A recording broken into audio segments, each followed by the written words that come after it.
Aloha, I am June Jones of the Houston Roughnecks, and this is the XFL show. More burger! For the love of football. For the love of football.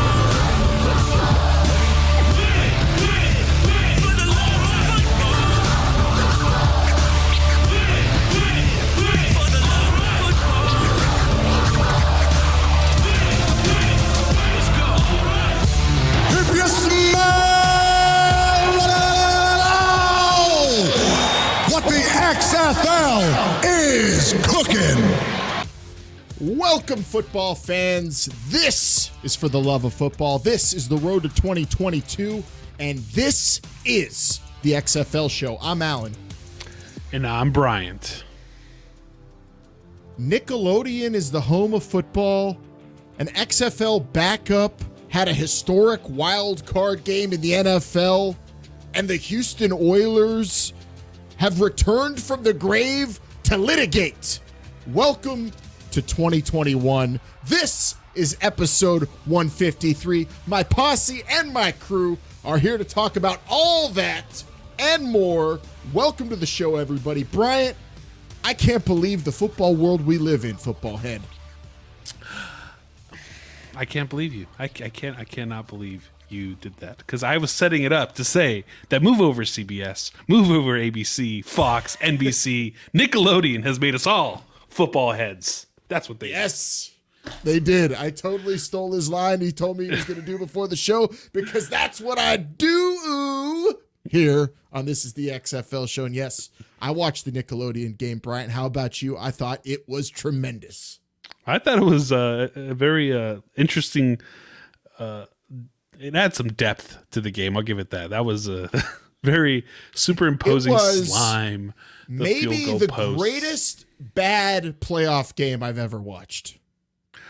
Did you watch the night game on Sunday? Just curious. That wasn't a good game unless you're a Browns fan or really hate the Steelers. Why would you bring that up? That's not what we're talking about here until we talk about one of the players in that game a little bit later. The colors on the field, like the lines and stuff, were great. Them explaining the rules. They should have this kind of a broadcast, even if it's not on Nickelodeon. In general, explain the rules to people. Oh man, I was a big fan of the commentary too. Shout out to Nate Burleson, equating everything to something for kids. The whole game, that's how you need to talk to some football fans. You're right, they should have not just the explaining of the rules, but also the analogies were off the hook.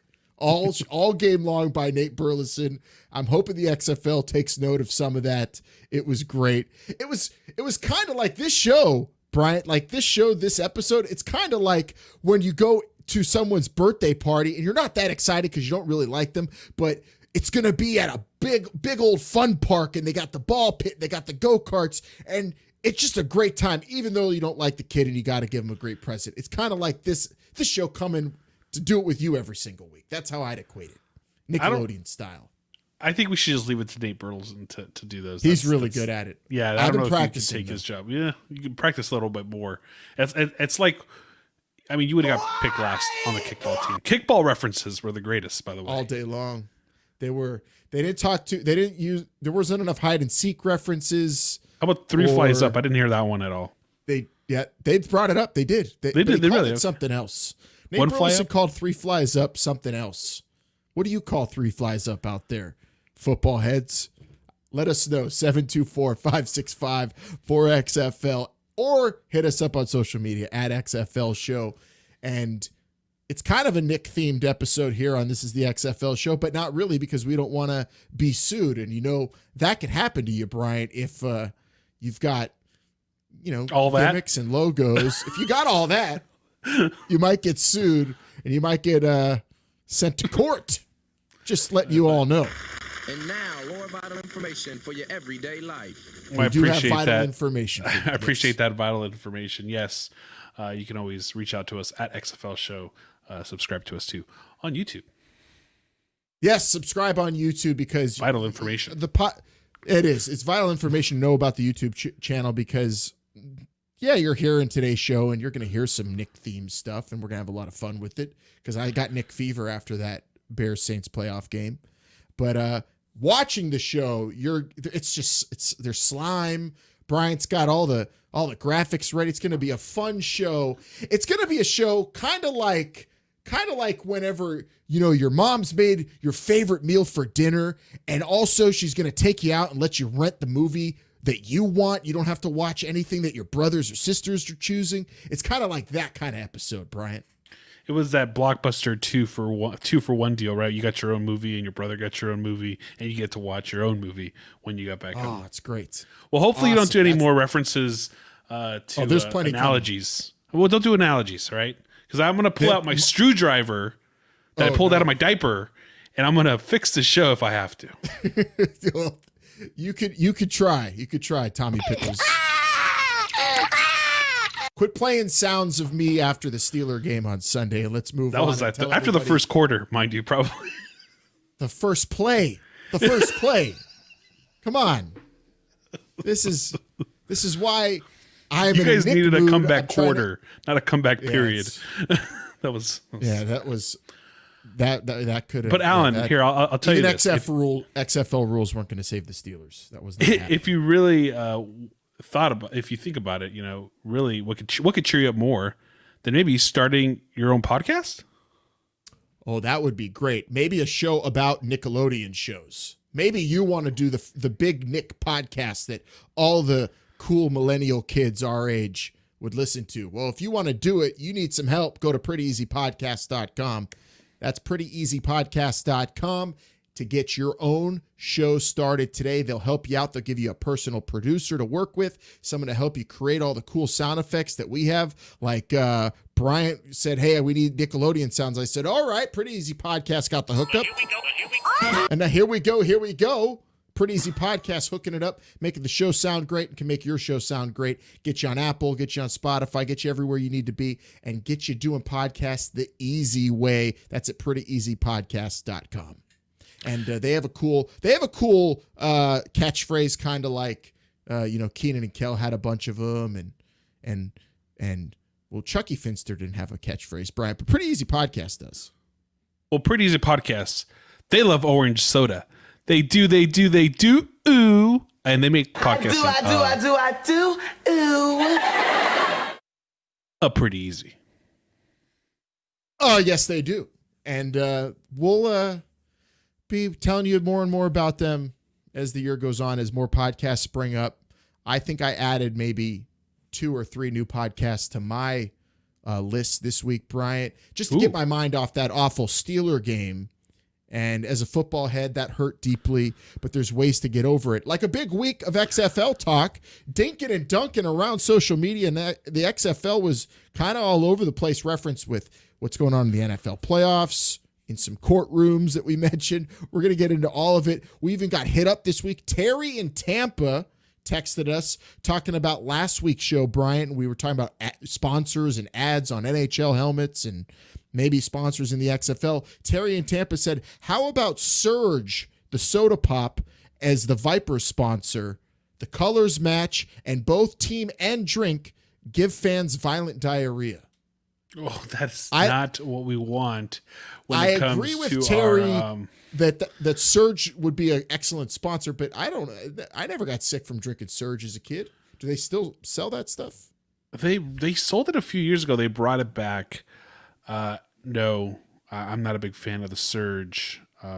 With Surge, who knows if the little one would be walking around right about now. But either way, I think it's a cool drink. And didn't they think about making the Seattle team the Surge? Wasn't that one of the names that was floating around? The Seattle Surge. I think we talked about that, and actually the Surge, and we talked about drinking Surge on the show. I didn't mess with it too, because I heard the rumors too, Bryant, when we were kids. That was maybe like a rumor. They might have even had on a Nickelodeon show telling you, don't drink Surge, or you'll never have kids of your own, which I don't think is true. But Terry in Tampa's thinking about sponsors for the Vipers. Well, I got this one here on YouTube, if you don't mind. It's the Pretty Easy Podcast comment of the week. It's in a Pandora's box situation. He's talking about the logos and the the sponsors to the NHL's divisions. It's a Pandora's box situation. Now it makes sense. When everything is back to normal, we will go back or keeping the branding going. So I think he's saying that both options could be an option for the league. I don't know. Yeah. He's saying the NHL's kind of opened that up. The NBA's already doing it too, though. So I would kind of give them credit on that front. I think we were talking in general for the XFL. Yeah, and in that's general been for doing the it for years. Yeah, in general for the XFL, I think XFL. it's an opportunity to make money. I think that whether you're in a COVID or non-COVID situation, if you can make money by doing that, I think it's something that you need to figure out how to bring in the monies. Yeah, we said last week, I have no problem with it. Cool opportunities, although I don't feel like there's a team in the NHL that I've seen yet. I haven't seen every team take the ice, or in the NBA that has like a cool logo that they're adding on to their jerseys or uniforms of some other company. Like, I don't know, the Lakers have like Wish brand. That just looks, it's not a fun logo. It's kind of lame. What's the definition of a cool logo? I don't know. It would like I don't know, maybe like that logo at the top of the screen that everyone on YouTube's looking at, or maybe, I don't know, the Roughnecks logo. That's a really cool logo, something like that. I don't know.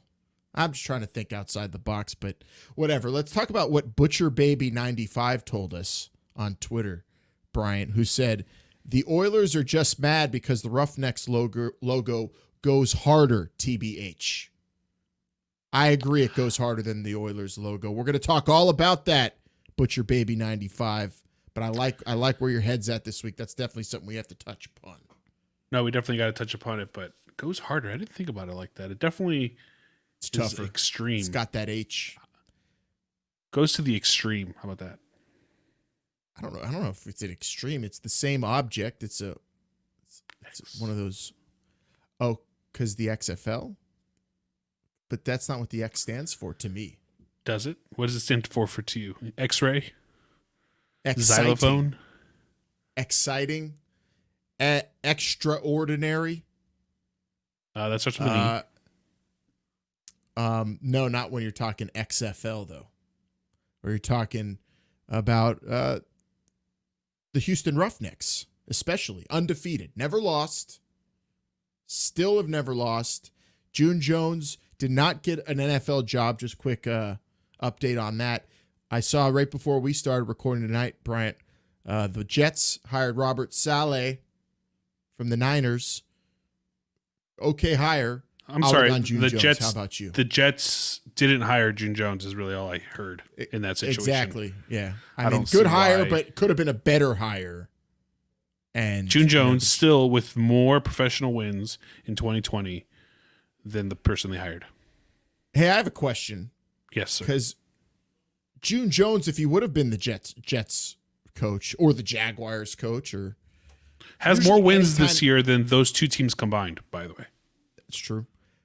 If June Jones is always going to these teams, whenever he's a head coach, it's usually, he even said it himself, they're in shambles. It's a team in a rut, a team he has to just turn around. Would you say that June Jones is the ultimate repairman? Man.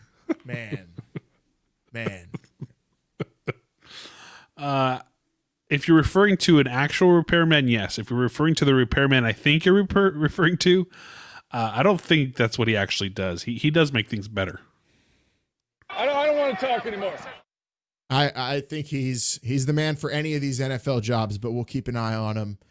Let's go into a couple of big pieces of vital information with this week's cover 2, if you will. Bryant, please hook us up with some beautiful graphics to go along with the theme of this week's show. Here we go. Yeah, cover 2.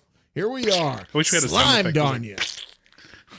I think I have one, but I didn't have that ready with all of the diving into the 90s nostalgia that I was doing before today's show. But let's talk about it. McMahon versus Luck. We don't like to go into court too often on this show, Bryant, but we have to talk about what came out this week. Good, crisp football. It's the quality of the play. The commissioner, the former owner of the XFL, there's a countersuit now by Vince McMahon towards Oliver Luck, and all sorts of stuff coming out of court because of this. Antonio Callaway's the wide receiver. His name's being dragged all across the documents in these court cases. Vince McMahon was not a fan of him. Apparently a player with a history that was brought into the league by Oliver Luck. Now actually got a futures deal, I believe, with the Chiefs, I saw. So congrats to him. And also Jordan Ta'amu back with the Chiefs, or is he not? I don't know. He was like picked up and dropped and picked back up. I can't keep track, but he might have a Super Bowl ring by the end of the year. I'm going to make a bold prediction right now. An XFL player will have a Super Bowl ring at the end of this season in the NFL. Is that crazy? I mean, that's very generic, but yes, I get that works. Do practice squad team members get a? I believe so. Well, because I believe there's like one XFL player on most of the teams. We'd have to look at the Mike Mitchell report. Ooh, Mike. I don't know. If you want to take that? You could totally take that. The Mike Mitchell report. Yeah, do it. Mike Mitchell, give us the Mike Mitchell report. We might have to have him on the show to talk about the odds of an XFL player winning the Super Bowl. But back to the courts. So yeah, we talked. Ta'amu's on the Chiefs. Callaway's on the Chiefs. Ta'amu's not being brought up in these cases, but Callaway is. And then this week, Johnny Manziel's name, Bryant. And oh my goodness, again, what came out? The text messages are what we have to talk about, because in the court cases, we read this on The Athletic this week, Bryant. Vince McMahon apparently texts to Oliver Luck, "How long are you going to play this game, Oliver? You know there is no chance in hell for Manziel to play for us. I will not change my mind. So what's your plan?" Do you think this was real? Is this a real? Oh, absolutely. You know, I'll tell you why this is 100% real. The no chance in hell is McMahon all the way. And two, you know, McMahon is still texting on a phone that only allows like 160 characters per text messages. That's why he's doing the R and the U and the U and the R, because he knows he has to limit the amount of characters in his text.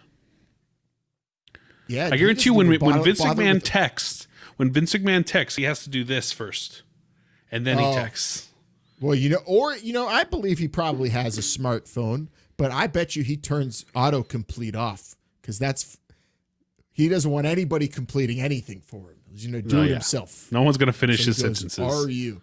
Yeah, even more shocking than the countersuit or anything going on. I was most shocked by the text messaging style of Vince McMahon, most of all, and how he was just vehemently against Johnny Manziel being in the league, which I'm not going to say was a bad call. I mean, we've talked a lot about John football. But June Jones, if I'm not mistaken, had said something about Johnny Manziel, right? He had said he had put him on the list of the QBs that he had wanted. Yeah, but ultimately, I'm sure June Jones and all the other coaches saw guys like PJ Walker, Taylor Heinecke, and we're like, yeah, we'll take those guys over Johnny Manziel. Thank you very much.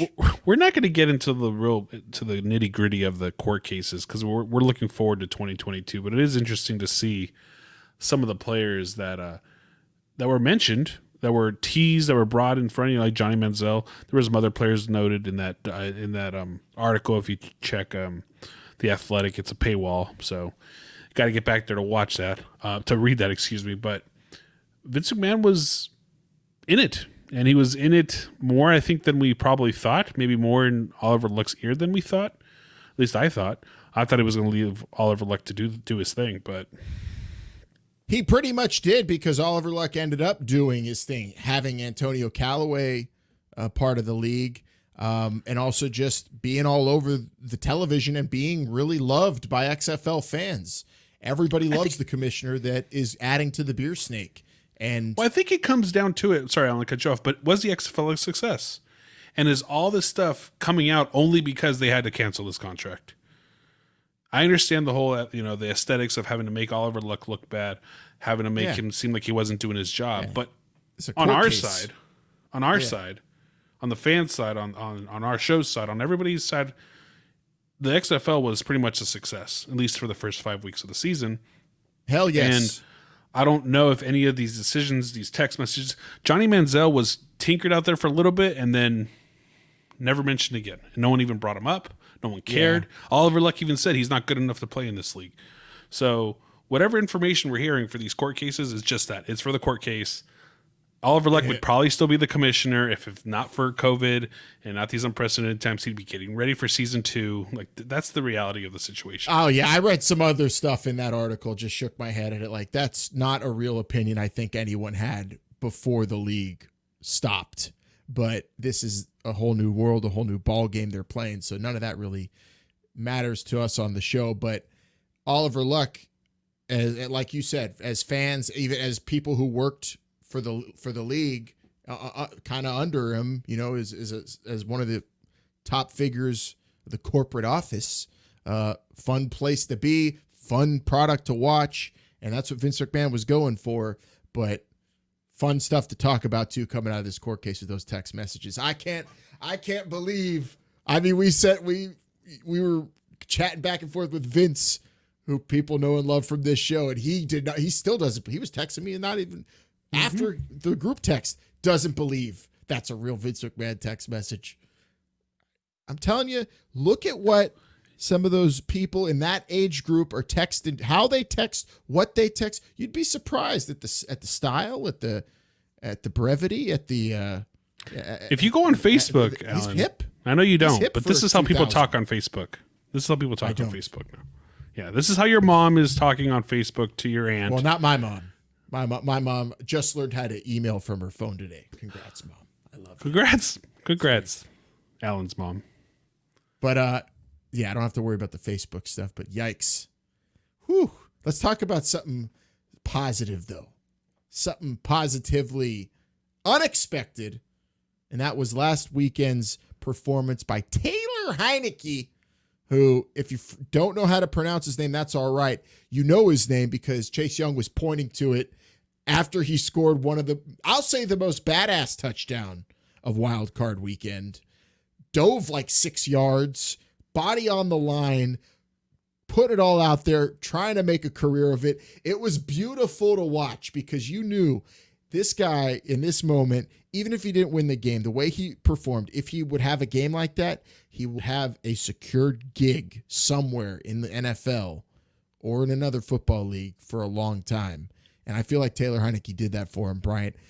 Second highest Pro Football Focus graded quarterback in a wild card game since 2015 in Andrew Luck. Impressive. Over 300 yards passing, and it didn't take him 70 throws to do it like Ben Roethlisberger. Taylor Heinecke went out there and balled out, and I think earned himself a job either hopefully in Washington still or somewhere else. As a Steeler fan who is going to probably be a team without a quarterback, entrenched quarterback for a while, I wouldn't mind having that guy in the quarterback room competing for a job now after what I saw. Damn.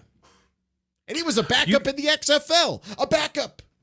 Now, how much is it? How much is the unfamiliarity? Oh wow, let me do this one. Unfamiliarity of the quarterback part of his success. They've never seen him play before. They don't know what he's going to do. They don't have anything on him. Like, how much of that is attributed to his success? This isn't like pitching. It's not like a pitcher in baseball. I think a quarterback, you have to go out there and you have to have a will. You have to go out there and you have to will plays into existence like he did. You have to be smart with the football. It's different. It's a different game. Like a pitcher, you go out there, you have some different kind of stuff they're not ready for. It's timing. That's one thing. But a quarterback, plus all these guys have played in college. Like if you want to game plan a guy, you could watch him there. You could have watched.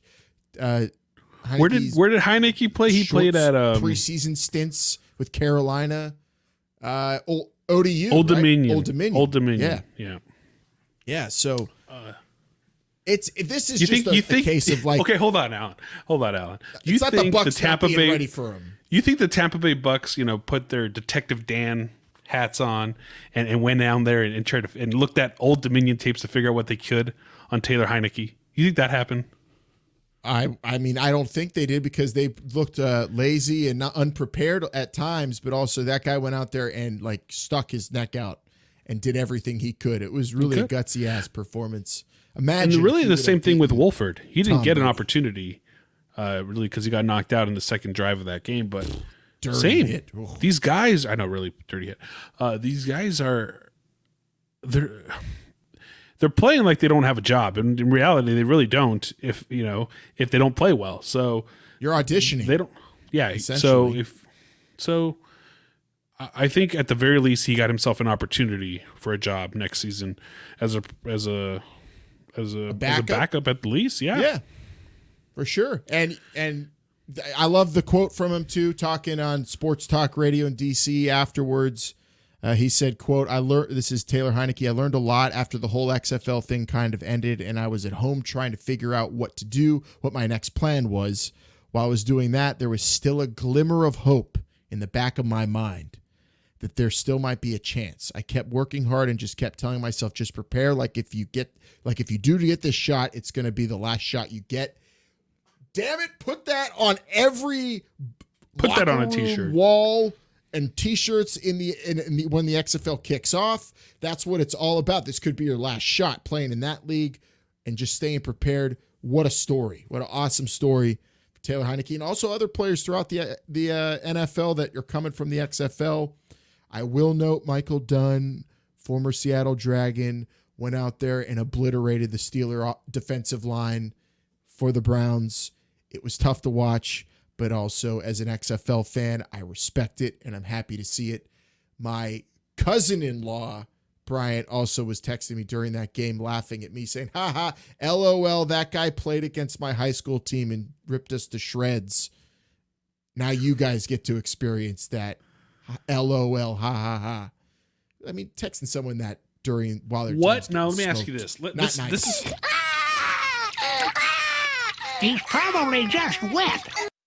people I think was that's wet Tommy during the game, Pickles crying, but that is actually Alan crying on Sunday. Now let's for the Mike Florios of the world, what more do they need to understand that the XFL is a success and an opportunity and gives the opportunity to players like that? Like, what more do you need? What more And can you give need them? it. You need something like that. You need another I am in no way avenue saying for that the these guys to walk NFL, down. the XFL should be a feeder league for the NFL. I'm not saying that. It's not a minor league. It's not like that. But Taylor Heinecke might have not been in football anymore. We mentioned that last week. He got conditioning out of it last year. He got to be on the team. He didn't play one down. I don't think he did. One down in the XFL. At least nothing notable.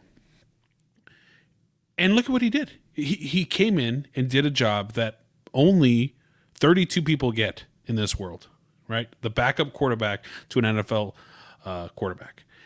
And in reality, if not for the XFL, he could be out there painting bridges. We don't know what he's doing. He could have been doing something else and saying, you know what? Thanks, football. I'm going to move on. The XFL gave him one more year. And like Mr. Coach O'Shea said, you only need that one time. That one time,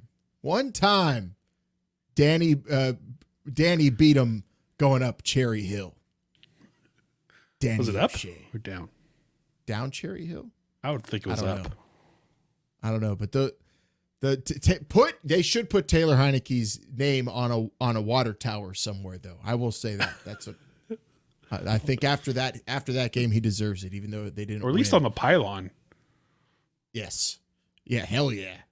He earned that pylon. In his high school, they oh, should man. have the pylons that say Taylor Heinecke.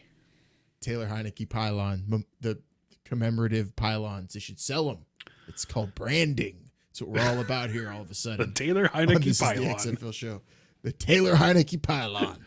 All right. And the hold on. The Washington football team don't have a name. This is a great opportunity to name Heineckes. after a player, the Heinekens. Oh, and you get The Heinekes. and you got Heineken. You get Heineken as well. I mean, it's a match made in heaven. It'd be great. But wow, what awesome pub for spring football. An AAF, XFLer, multiple spring ballers. Balling out wild card weekend. We'll see how the rest of the NFL playoffs go. But if you're ready, we have to talk about another court battle, Bryant. But this one is really, really way more interesting in terms of what the litigation will be and how I'm actually worried about what happens here as an XFL fan. We need to discuss it. It's time for this week's Hot Read.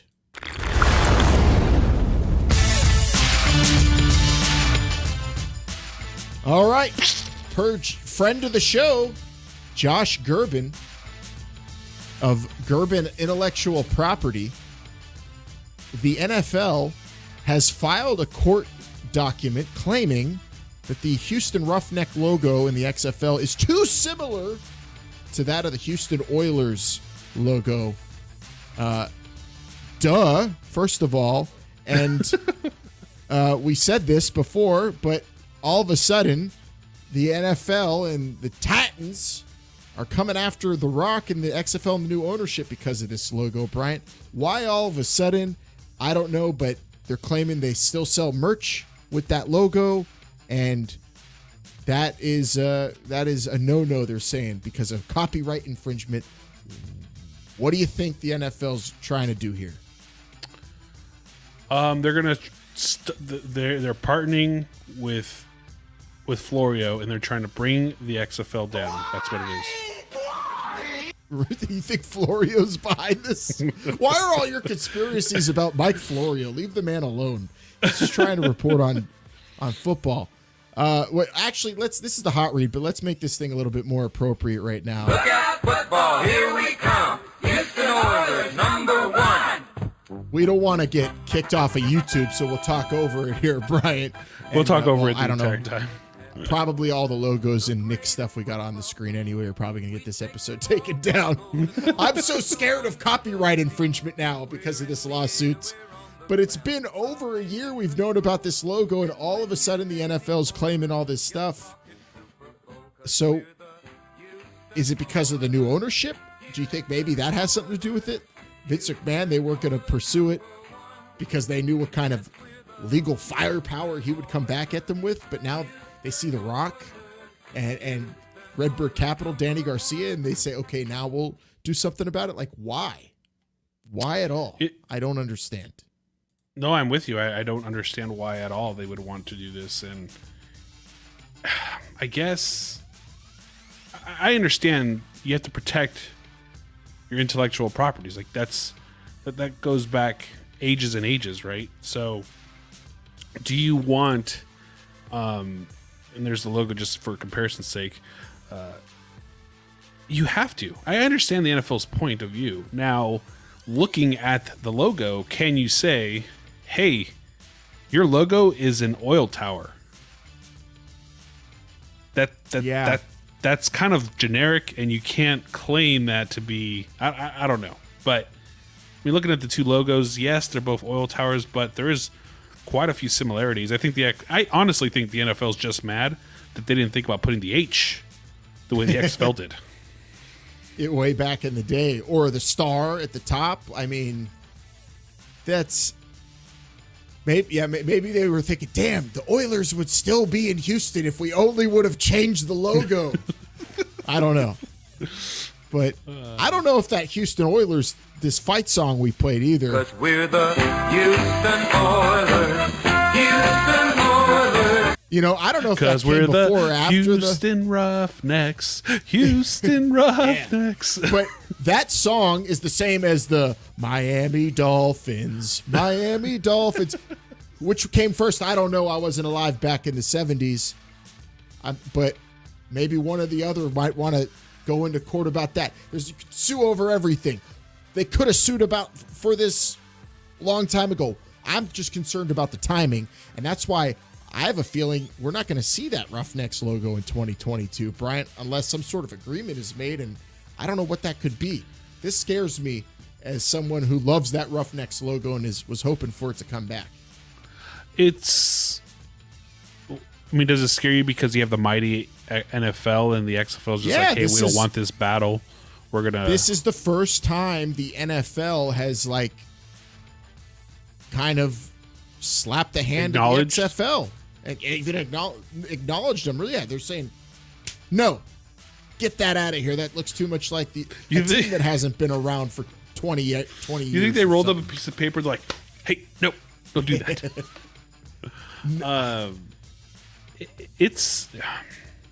So you're saying that this logo is not going to be around for the Houston Roughnecks anymore? I guess as a courtroom pessimist, this kind of stuff scares me to death. So as someone who's making content on the internet these days, so I don't know. I don't know what happens here. We'll have to hopefully talk to Josh Gerben or just get a word from him. But in his initial video he put out on tweets he put out, he said, who knows what kind of case they have. We'll see. But these are their claims, and their claims are they're similar. They look alike. We still use them. They're still recognizable. The Titans still, sell merch with this stuff. No, I'm not a lawyer. I'm not, especially not logo. You have a brother-in-law, I think, who's a trademark attorney. Do you not? Wouldn't you? He's an attorney. I think he does marine law, but he knows a little bit about copyright. He just plays one on TV. Is that what you're about to tell me? Yes, exactly. Now, why didn't the NFL send the XFL a cease and desist? Right? I mean, maybe we don't know if they did or didn't, but I feel like that's something that the XFL would have received from the NFL. Now, could the NFL just be looking for some money for this? Could they want the XFL to drop? Knowing the XFL, they don't want anything. They just want you to stop using their logo. But is it even the Houston Oilers anymore? Like, technically, they're in Tennessee now, so... That's what the NFL's claiming, is though that even though the Oilers no longer exist, this is still affiliated with the Titans and something they still market and use. So that's like the argument, I guess. I don't know. Looking at these side by side some more, I can see the similarities, obviously, but it's just the oil tower. Like, you're telling me that nobody can use an oil tower anymore? Like, I'm going to bring it back up, Alan, because looking at this, it's literally an oil tower. That's what the Houston Oilers logo is. It's an oil tower. I don't know why. So no one can use an oil tower? I know. Like that. I don't know why this reminds me of the McDowell's logo in Coming to America. Like, he's got his M's are different from the McDonald's M's, but nobody can use an M. Nobody can use an oil tower. You can't. The H is further apart. They use points while the Oilers use squares. There's a star up at the top, and they use not a star. Blue and red. I don't know if you can tell that. Look, this one's red, white, and blue. This one's red, white, and blue as well. Can't do that. Every case is different. It's all about who you got litigating, and that's why the NFL going after this, pursuing this, worries me. And also, it's just like the damn show Ballers, Bryant. This is The Rock going to his first instance now, I guess, going kind of toe-to-toe with the NFL. We'll see if there's, jockeying for position at all on this. But Gerben alludes to this. Are there more to come with The Rock versus the NFL? But that is what the show Ballers was all about, and it's now come to real life in this first instance. The NFL suing. Well, is it a suit? No, I don't think they sued. Did they sue? I think they just filed a grievance, basically, is what they did, saying, hey, court document, yeah. We're contesting this trademark agreement because it looks too similar. Now, maybe we have to get our friend here on the show, Gerben, right? Josh Gerben. We are not lawyers, that's for sure. But the only reason I say that is because I think the trademark office can look at these and be like, no, it's not. Sorry. And you move on. Nope, that has an H in it. That one doesn't. Look, the Houston Astros, they could say, look, this has a star and an H. That could be confusing. And they could be like, well, no, sorry. That's true. We don't know where the next steps are. I'm assuming until the NFL actually sues the XFL or sends them a cease and desist, I think we're okay to see this logo in 2022. Let's end it on this official prediction then. 2022, this Houston Roughnecks logo, what are you calling? Will it be in existence or not? I'm going to say yes. Unfortunately, because I am terrified of these kind of cases, and I don't, and an entity like the NFL. Why are you so scared? Why are you so scared? I don't know. I don't know why they can't be cool about it. Like, Ribera's Steakhouse never sued The Rock in the Brahma Bull tat and all the Under Armour gear, Although, who knows, in a couple weeks you might have to see me with my hat like this. In a couple weeks, you never know. Just blocking. Wait, hide that thing up there at the top right hand corner. What are we doing? Like, put this on the X. If you see orange Post-its everywhere, you know, it's obviously, maybe I just have to do something, you know, I have to improvise. When you're put up against a big corporation, you just have to improvise sometimes. Just put XFL. There you go. See? I mean, it's who knows where we're going. Yeah, we all might have to just wear generic black and white and T-shirts, just white T-shirts, and no logos, and just what a weird time we're in. But these copyright infringement cases, they're going to be popping up more and more. I've heard stuff about creative licenses and stuff are going to start getting more independent. People making logos and such are going to be having some firepower of their own hopefully soon, but we'll see. That's not what this show's about. We don't need to discuss that stuff yet, Bryant. We need to talk about 2022, Alan. I told you we need to talk coaches. We're getting this close to being where the XFL was last. Check. Yeah. This time last year, where were we? This time last year, we were building up. The rumors started bubbling. Bloop, bloop, bloop, bloop, bloop, bloop. And Stoops was hired, I think, the first week of February. So I'm starting to get worried a little bit now. Now I'm getting worried. Worried that we don't have any announcements, or worried that we're going to get an announcement and it's going to make... No, I'm worried that we don't have anything, because we had already talked to Oliver Luck twice. We had talked to Eric Galco. We had a lot of information from the league in terms of their plans. Really, we don't have that right now, and I'm a little worried. Because coaches are supposed to be coming up now. Should we hold the XFL 2022 to the same standards, not standards, but the same time frame as the XFL 2020? Not exactly. We've talked a little bit about this and how there's a lot of runway still, but a lot is in place already, we think. So maybe not. We don't have to hold them to that standard, but you're right. I would like to get some sort of announcement, coaches or other, pretty soon. And of course, we'll be hearing, looking out and listening out for it. This week, kind of all the stuff that came out in the news had nothing to do with 2022, except maybe that hot read we just went through. And that's not a good thing. That's a trademark case. So hopefully some good news, some exciting stuff to look forward to coming out very soon. And I feel like that's coming out. I think actually some vital information would be great. Need vital information for our everyday football head lives, please. They did have the... I'm going to have to Danny ask Garcia Ashley and The Rock, to help me out here. The new energy drink they got into. I think it's called TOA, from what I read. Not TOA. An energy drinker, but might have to try that. The TOA, goes well with some LA Wildcats. Terramana tequila. Yeah. See, they got all the brands to already put on all. Maybe that's what they're getting the sponsors lined up. Their own brands. That's smart. Synergy. That's what it's all about. You got to do what you got to do. Like this show, it's like this show and Nickelodeon. And this show, man, I had so much fun. This was kind of like when you get the baseball season's about to start. You get all your friends out into the middle of the street to play stickball, and then the first pitch of the game, someone hits it and breaks a car window, and then you all go run into backyards throughout the neighborhood, but then you just end up playing a big old game of hide and seek, and it's fun anyway. That's how today's show was. And on that note, follow us, ladies and gentlemen, at XFL Show on all social media. We'll bring up more analogies at XFL Show. I had a great childhood. You're part of my childhood. What are you talking about? I don't know. I never met this guy. I don't know. I didn't grow up in your hood. He grew up in he's like a stoop kid. He never left his stoop ever. I had a stoop. That's true.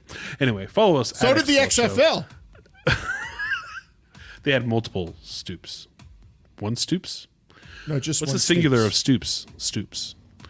Follow us on all social media gimmicks at XFL Show, Instagram, Twitter, Alan's favorite, Facebook. We can always conversate there. If you got anything to say, text or call the XFL Fan Line 724-565-4XFL. Standard text messaging rates do apply. Yes, and that's for questions, comments, vital information for our everyday lives. Or if you want to tell us what you think about that Roughnecks logo, if you think it's going to be around, or if you're scared to death like me. If you're a loud librarian and have to get it off your chest, call the XFL Fan Line. If you know a good burger, call the XFL Fan Line, 724-565-4XFL. for XFL. If you are a Frenchman in a tub and want to teach us some French, we also would accept that. Oui. Yes, we would. Just don't drop the little rubber ducky. We're here for you guys every single Friday. So tell your friends about us on all your social, podcasting platforms. That's Google, Apple, TuneIn. Spotify. That's fun. That one's fun. And also subscribe. Tell your friends about us on YouTube, where you can say hi to me and Alan, and sometimes Vince as well. Maybe we'll get Jake back on here. That's youtube.com/This Is the XFL Show, the official YouTube page of the XFL Show. That is our YouTube page, and you can subscribe to it, get all these episodes and more right there. Check out people asking about our other ventures. Bryant, we got the Brainbuster Radio Show, our wrestling podcast, which we have a big Royal Rumble episode coming up. You won't want to miss that. Big. Huge. And of course, you can go to That's the most vital information of the show. Yes.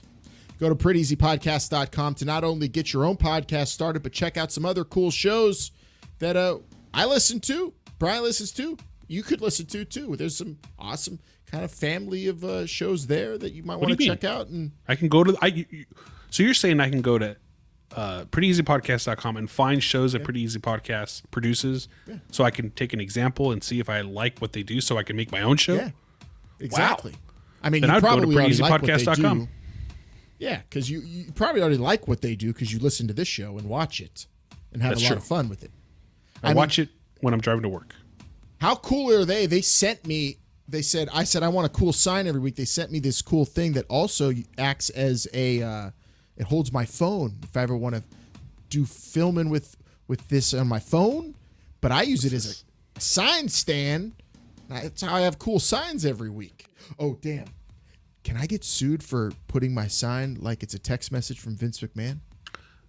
I don't know. Just save it and make sure you save that for a future reference. Either way.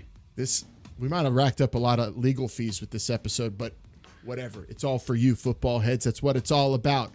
Don't get slimed on, and make sure you leave your stoop, but wearing a mask and, being safe and all that. Stoop kid actually would have been prepared for these days.